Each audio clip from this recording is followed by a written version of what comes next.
नमस्कार विद्यार्थी मित्रांनो, एमपीएससी मार्फत तलाठी भरतीची 1539 पदांची जाहिरात आलेली आहे.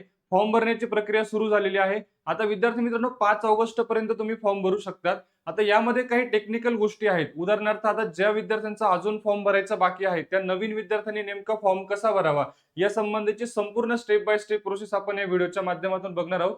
तसेच दुसरा मुद्दा म्हणजे ज्यांनी ऑलरेडी फॉर्म भरून झालेला आहे. आता तलाठी पद हे गट क या संवर्गाअंतर्गत ऍड करण्यात आलेलं आहे. त्यामुळे बऱ्याच विद्यार्थ्यांनी ऑलरेडी फॉर्म भरून झालेला आहे. त्या विद्यार्थ्यांसाठी अजून एमपीएससी कडून कुठली अपडेट आलेली नाहीये. ती अपडेट जशी येईल तशी त्या वेगळ्या व्हिडिओच्या माध्यमातून मी ती आपल्या समोर घेऊन येईल. आता फक्त या व्हिडिओच्या माध्यमातून नवीन विद्यार्थ्यांनी ज्यांचा ऑलरेडी फॉर्म भरायचा बाकी आहे त्या विद्यार्थ्यांनी नेमका फॉर्म कसा भरावा याची आपण थोडक्यात अतिशय सविस्तर माहिती बघूया. त्यामुळे हा व्हिडिओ शेवटपर्यंत नक्की बघा. बघा विद्यार्थी मित्रांनो, तत्पूर्वी जेही विद्यार्थी मित्र तलाठी भरतीसाठी तयारी करू इच्छितात त्या सर्व विद्यार्थी मित्रांसाठी खास एमपीएससी पॅटर्न नुसार मिशन तलाठी 3.0 ही बॅच सुरू करण्यात आलेली आहे.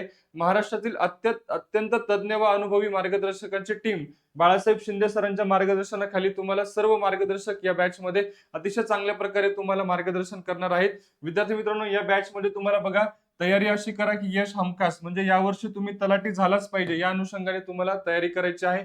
त्यासोबतच महाराष्ट्रातील सर्वात बेस्ट टीम तुम्हाला या प्लॅटफॉर्म वरती आहेत. एमपीएससी पॅटर्न नुसार मार्गदर्शन व तुम्हाला मोफत नोट्स आम्ही या ठिकाणी प्रोव्हाइड करणार आहोत. भरपूर टेस्टद्वारे तुमचा सराव या ठिकाणी करून घेणार आहोत.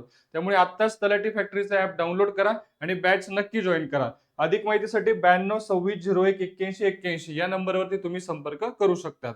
चला मूळ मुद्द्याकडे जाऊया. आता सुरुवातीला तुम्हाला बघा डायरेक्ट मी एमपीएससीच्या प्रोफाईल वरती घेऊन जातो, जेणेकरून आपण फॉर्म कसा भरावा या संबंधी आपण डिटेल्स मध्ये या ठिकाणी बघणार आहोत. आता सुरुवातीला तुम्हाला बघा तुमचं लॉग इन करायचंय. आता लॉग इन करण्याच्या अगोदरची प्रोसेस तुम्हाला सांगतो की ज्या कोणी विद्यार्थ्यांनी तुमचं एमपीएससीच्या साईटवरती तुमचं प्रोफाईल तयार केलेलं नसेल तर ऑलरेडी मी या चॅनलवरती प्रोफाईल कसं तयार करायचं नवीन विद्यार्थ्यांनी याचा एक ऑलरेडी सेपरेट व्हिडिओ घेतलेला आहे. तर तुम्ही तो व्हिडिओ व्यवस्थित बघा, आपलं प्रोफाईल तयार करा आणि प्रोफाईल तयार केल्यानंतरच तुम्ही या ठिकाणी फॉर्म भरू शकतात.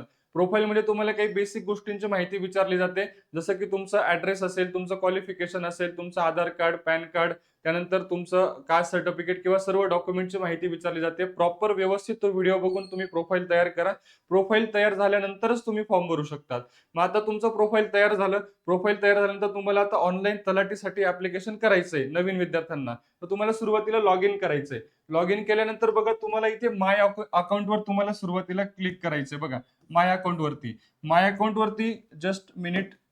माय अकाउंट वरती तुम्ही गेल्यानंतर तुम्हाला या ठिकाणी बघा माय अकाउंट असं ऑप्शन येईल. इथे तुम्हाला तुमची प्रोफाईल लॉक आहे का हे तुम्हाला व्यवस्थित चेक करायचं आहे अगोदर, कारण प्रोफाईल लॉक असेल तर तुमचं ऑनलाईन ऍप्लिकेशन त्या ठिकाणी सबमिट होणार आहे. बघा आपण इथे बघू शकतो अनलॉक प्रोफाईल म्हटलंय, त्याच्यामुळे ऑलरेडी प्रोफाईल ही लॉक आहे. ओके, त्यानंतर बघा प्रोफाईल स्टेटस चेक करायचंय. प्रोफाईल स्टेटस तुम्हाला या ठिकाणी कंप्लीट दाखवतोय. ओके, म्हणजे काही अडचण नाहीये. ओके, त्याच्यानंतर बघा प्रोफाईल लॉक असेल तुमची तर तुम्ही त्या ठिकाणी अर्ज करू शकतात. मग आता प्रोफाईल तुमची तयार झाली, प्रोफाईल व्यवस्थित तयार झाली. तुम्ही जे प्रोफाईल मध्ये ज्या ज्या गोष्टी तुम्ही टाकणार आहात, तुमचं एज्युकेशन क्वालिफिकेशन असेल, त्याच बेसवरती तुम्ही कुठल्या पदासाठी अप्लाय करू शकतात त्याची सुद्धा तुम्हाला त्या ठिकाणी एलिजिबिलिटी तुम्ही चेक करू शकतात. ओके, बघूया आपण. आता प्रोफाईल तयार झाली, तुमची प्रोफाईल लॉक झाली व्यवस्थित. आता तुम्हाला ऑनलाईन ऍप्लिकेशन करायचंय. ऑनलाईन ऍप्लिकेशन करण्यासाठी तुम्हाला बघा इथे ऑनलाईन ऍप्लिकेशनचा या ठिकाणी टॅब देण्यात आलेली आहे. या टॅब वरती तुम्हाला क्लिक करायचंय. ओके, ऑनलाईन ऍप्लिकेशन वरती टिक केल्यानंतर तुम्हाला जी काही Maharashtra group C service combined preliminary examination 2026. आता तुम्ही म्हणाल सर इथे तलाठीचं कुठेच नाव दिसत नाहीये. बघा विद्यार्थी मित्रांनो, तलाठी हे जे पद आहे हे आता गट क या संवर्गात वर्ग करण्यात आलेलं आहे. त्यामुळे तुम्हाला याच्यामध्येच तलाठीसाठी तुम्हाला अप्लाय करता येणार आहे. लक्षात घ्या, हा अतिशय महत्वाचा मुद्दा आहे.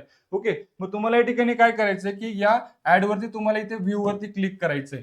व्ह्यू वरती क्लिक केल्यानंतर बघा आपण इथे स्क्रोल करून खाली बघू शकतो. आता तुम्हाला इथे वेगवेगळ्या पदांची नावं आलेली असतील. बघा या ठिकाणी मी तुम्हाला दाखवतो, जस्ट मिनिट. बघा इथे इंडस्ट्रियल इन्स्पेक्टर, त्यानंतर टॅक्स असिस्टंट, त्यानंतर technical assistant, clerk, typist. Okay, त्याच्यानंतर आपण खाली स्क्रोल करून बघू शकतो. बघा असिस्टंट मोटर व्हेकल इन्स्पेक्टर, त्यानंतर बघा village revenue officer Talathi group C 2026 तुम्हाला या ठिकाणी नाव दिसेल. मग आता तुम्हाला या पदासाठी तिथे आता सर्व जी काही पद ऍड झालेली आहेत ते सर्व पदांची नावं तुम्हाला या ठिकाणी आता शो होत आहेत. ओके, मग आता तुम्हाला या पदासाठी अप्लाय करायचंय. अप्लाय करण्यासाठी बघा तुम्हाला काय करावं लागेल. बघा इथे अगोदर सुरुवातीला तुम्ही एलिजिबिलिटी चेक करू शकता. म्हणजे कुठल्या पदासाठी तुम्ही एलिजिबल आहात हे तुम्हाला चेक करण्यासाठी इथे ऑप्शन दिलेला आहे. चेक एलिजिबिलिटी वरती क्लिक केल्यानंतर बघा इथे आपण बघू शकतो तुम्हाला ऑलरेडी इथे सर्व पदांसाठी ऑलरेडी टिक करून आलेलं आहे, बरोबर.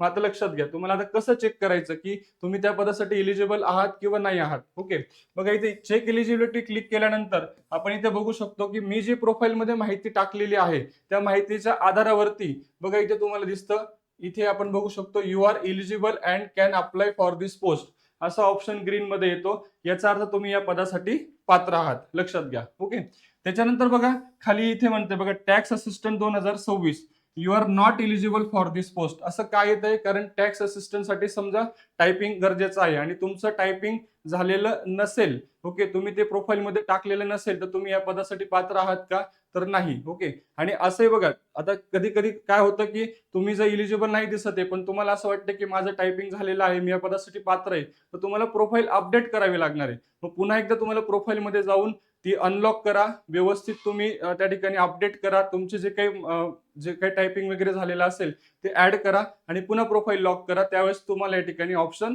इलिजिबल या ठिकाणी येऊ शकतो. ओके, लक्षात घ्या. मग आपण बघू शकतो आता इथे खाली गेल्यानंतर बघा आता तलाठीसाठी मी इलिजिबल आहे का हे चेक करण्यासाठी बघा खाली आलो, इथे बघा Talathi village revenue officer Talathi group C 2026 you are eligible and can apply for this post असा ऑप्शन आलेला आहे. आता हे कशामुळे, मी जे प्रोफाईल मध्ये माझं एज्युकेशन क्वालिफिकेशन टाकलेलं आहे त्या अनुषंगाने मला इथे आता इलिजिबलचं ऑप्शन आलेलं आहे. ओके, लक्षात घ्या. मग आता अप्लाय तुम्हाला करायचं आहे, पोस्टसाठी फॉर्म भरायचा आहे.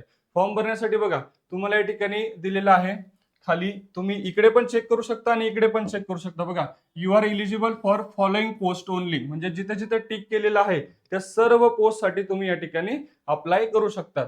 मग याच्यामध्ये बघा तुम्ही ज्या ज्या पदासाठी पात्र आहात त्या सगळ्यासाठी तुम्ही टिक करून फॉर्म भरू शकतात, किंवा तुम्हाला एखादं वाटतंय की याच्यासाठी मला नाही करायचंय तर तुम्ही इथे अनटिक सुद्धा करू शकतात, काही हरकत नाही. बघा प्रेफरन्सच्या ज्या गोष्टी आहेत त्या तुम्हाला मेन्सच्या वेळेस द्यायचंय, आता त्याची काही आवश्यकता नाही, कुठल्या पदाला प्रेफरन्स द्यायचा वगैरे आता तुम्हाला गरज नाही. आता तुम्ही सगळ्यासाठी सुद्धा अप्लाय करू शकता, नाही तर तुम्ही या ठिकाणी अनटिक सुद्धा करू शकतात. ओके, मग याच्यानंतर बघा तुम्हाला आता या पदासाठी अप्लाय करायचंय. अप्लाय केल्यानंतर तुम्हाला इथे अप्लाय वरती क्लिक करायचंय. बघा अप्लाय वरती क्लिक केल्यानंतर आता इथे ऍप्लिकेशन ऑलरेडी सबमिटेड रिक्वेस्ट, कारण मी अगोदर फॉर्म भरलेला आहे त्यामुळे मला असा ऑप्शन येतोय. पण जे नवीन विद्यार्थी आहेत त्या नवीन विद्यार्थ्यांना तुम्ही अप्लाय केल्यानंतर तुम्हाला पेमेंटचा ऑप्शन ओपन होणार आहे. ओके, पेमेंट तुम्हाला करावं लागेल. मग पेमेंट जे काही आहे ते तुम्ही क्रेडिट कार्ड असेल, डेबिट कार्ड असेल किंवा युपीआय असेल या माध्यमातून तुम्ही पेमेंट करू शकता. पेमेंटची प्रोसेस कंप्लीट केल्यानंतर तुमचा हा फॉर्म सबमिट होणार आहे, व्यवस्थित अतिशय चांगल्या प्रकारे सबमिट होईल. आणि त्याच्यानंतर बघा विद्यार्थी मित्रांनो, आता जे जुने विद्यार्थी ज्यांचा ऑलरेडी फॉर्म भरून झालेला आहे त्यांच्यासाठीचे जे काही अपडेट आहे, आता सध्या तरी त्यांना असा ऑप्शन येतोय, तुम्ही जर अप्लाय करायला गेलात की ऑलरेडी सबमिटेडचा ऑप्शन येतोय. त्यामुळे आयोगाकडून जशी नवीन अपडेट येईल तशी मी पुन्हा एकदा या चॅनलवरती तुमच्यासाठी नक्कीच घेऊन येईल. आता तुर्तास तरी नवीन विद्यार्थ्यांनी अशा पद्धतीने तुम्ही त्या ठिकाणी फॉर्म भरू शकता. काही अडचण असेल तर कमेंट बॉक्समध्ये नक्की सांगा, किंवा आमच्या 9226018181 या नंबरवरती तुम्ही संपर्क करू शकता. पुन्हा एकदा मी विद्यार्थ्यांना आवाहन करेल की बघा ज्याही विद्यार्थी मित्रांना तलाठी भरतीची तयारी करतायत त्या सर्व विद्यार्थी मित्रांनी तलाठी 3.0 बॅच ही नक्की जॉईन करा. भेटूया पुढच्या व्हिडिओमध्ये. अशाच माहितीपूर्ण व्हिडिओसाठी चॅनलला नक्की सबस्क्राईब करा. धन्यवाद.